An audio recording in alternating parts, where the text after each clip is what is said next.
These are Ash's 10 worst Pokemon. Let's take a look at the list and find out why. In 10th place, Torterra. It started out as a promising Turtwig, had some cool victories as Grotla, but after it evolved, it just got beaten up.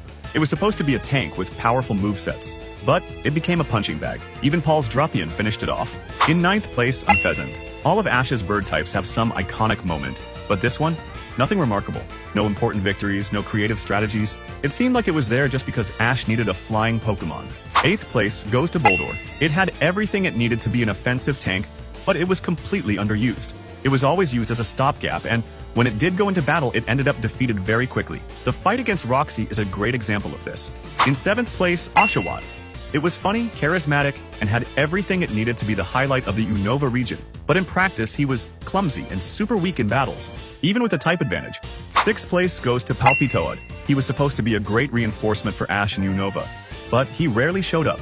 With few battles and almost no memorable victories, he was left out, as if he wasn't even part of the main team.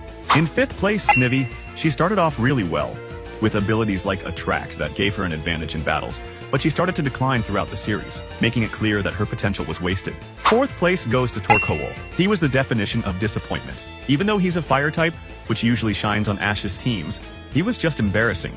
He lost to Brandon's Registeel, even with the advantage, and spent a lot of the time crying. It was hard to take him seriously.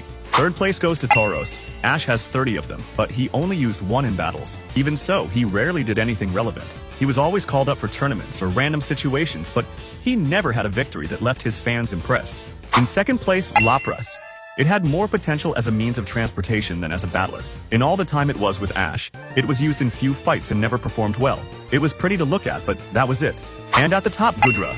When it was announced as Ash's first pseudo-legendary, expectations were sky high, but in practice it was a disaster. It barely won battles, being defeated even in battles it should have dominated, like against Clemont's Heliolisk. A total waste of a Pokemon that had everything to be incredible.